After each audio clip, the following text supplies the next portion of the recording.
ओम नमः शिवाय। भक्तों, आप सभी भक्तों को इस पावन कथा और पूजा में हार्दिक स्वागत है। आज हम पूरी श्रद्धा भक्ति के साथ सोमवार त्रयोदशी प्रदोष व्रत कथा सुनाऊंगी और साथ में आरती का भी ज्ञान करूंगी।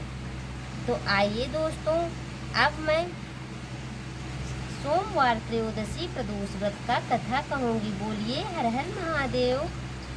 सूत जी बोले कि हे ऋषिवरों, अब मैं सोमवार त्रयोदशी व्रत का महात्म्य वर्णन करता हूँ। इस व्रत के करने से शिव पार्वती प्रसन्न होते हैं। प्रातः स्नानादि कर शुद्ध पवित्र हो शिव पार्वती का ध्यान करके पूजन करें और अर्घ दें। ओम नमः शिवाय, ओम नमः शिवाय, ओम नमः शिवाय का इस मंत्र का 108 बार जप करें। फिर स्तुति करें, हे प्रभु, मैं इस दुख का सागर में गोते खाता रणभार से दबा हूँ, ग्रह दशा से ग्रसित हूँ। हे दयालु, मेरी रक्षा कीजिए। शौनकादि ऋषि बोले, हे पूज्यवर महात्मे, आपने यह व्रत संपूर्ण कामनाओं के लिए बताया है। अब कृपा कर हमें बताने का कष्ट करें कि यह व्रत किसने किया और क्या फल पाया है। तो आइए दोस्तों, जानते हैं कि क्या फल पाया है। तो आप लोग ये व्रत अवश्य करिए। सूत जी बोले, एक नगर में एक ब्राह्मणी रहती थी। उसके पति का स्वर्गवास हो गया था। कोई भी उसका धीर धैर्य न था, इसलिए वह सुबह होते ही अपने पुत्र के साथ भीख मांगने निकल जाती थी और जो भिक्षा के प्राप्त होता था उसी से अपना और अपने पुत्र का पेट भरती थी। एक दिन ब्राह्मणी भीख मांगकर लौट रही थी तो उसे एक लड़का मिला। उसकी दशा बहुत खराब थी। ब्राह्मणी को उस पर दया आ गया। वह उसे अपने पुत्र को पेट भर मिला। उसकी दशा बहुत खराब थी। ब्राह्मणी को उस पर दया आ गया। वह उसे साथ घर ले आई। वह लड़का विदर्भ का राजकुमार था। पड़ोसी राजा ने उसके पिता पर आक्रमण करके उसके राज्य पर कब्जा कर लिया था, इसलिए वह मारा मारा फिर रहा था। ब्राह्मणी के आश्रम में वह ब्राह्मण कुमार की तरह पालने लगा। एक दिन ब्राह्मण कुमार और राजकुमार खेल रहे थे। उन्हें वहां गांधर्व कन्या ने देख लिया। वे राजकुमार पर मोहित हो गए। ब्राह्मण कुमार तो घर लौट आया, लेकिन राजकुमार असुमति नामक गांधर्व कन्या से बात करता रह गया। दूसरे दिन असुमति अपने माता पिता को राजकुमार से मिलाने के लिए ले आई। उनको राजकुमार पसंद आया। कुछ ही दिनों बाद असुमति के माता पिता को शंकर भगवान का स्वप्न में आदेश दिया कि वे अपने कन्या का विवाह राजकुमार से कर दें। फलतः उन्होंने असुमति का विवाह राजकुमार से कर दिया। ब्राह्मणी को ऋषियों ने आज्ञा दे रखी थी कि वह सदा प्रदोष व्रत करती रहे।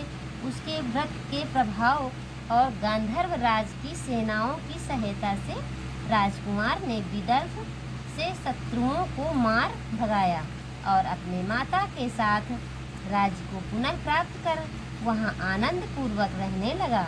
राजकुमार ने ब्राह्मण को अपना प्रधानमंत्री बनाया। राजकुमार और ब्राह्मण कुमार के दिन जैसे ब्राह्मणी के प्रदोष व्रत की कृपा से फिर शंकर भगवान वैसे ही अपने दूसरे भक्तों के दिन भी फेरते हैं। तभी से प्रदोष व्रत का संसार में बड़ा महत्व है। शौनक ऋषि सूत जी से बोले, दया करें, अब आप मंगल प्रदोष की कथा का वर्णन आगे मैं बताऊंगी अगले दिन। आइए दोस्तों, अब मैं इसी के माध्यम से आरती का शिव जी की आरती। जय शिवे ओंकारा, ओम जय शिवे ओंकारा। ब्रह्मा विष्णु सदा शिव अर्धांगी धारा। एकान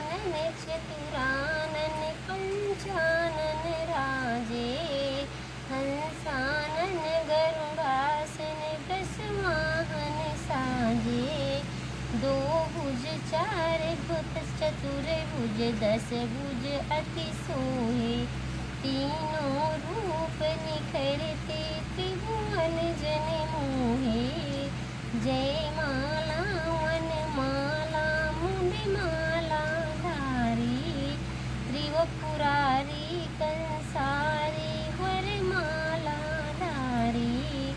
श्वेतांबर पीतांबर बाघांबर आंगे, एकासन कादिक ब्रह्मादिक भूतादिक सांगे। कर में श्रेष्ठ कमंडल चक्र त्रिशूल धरता, जग करता जग हरता जग पालन करता। ब्रह्मा विष्णु सदा शिव जानत अविवेका, प्रणवाक्षर के माधे यूं तीनों एका। जय गुर आरती शिव की जो कोई गावे, कहत शिवानंद स्वामी सुख संपत्ति आवे।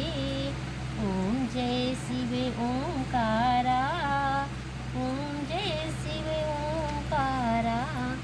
जय भोले बाबा, हर हर महादेव।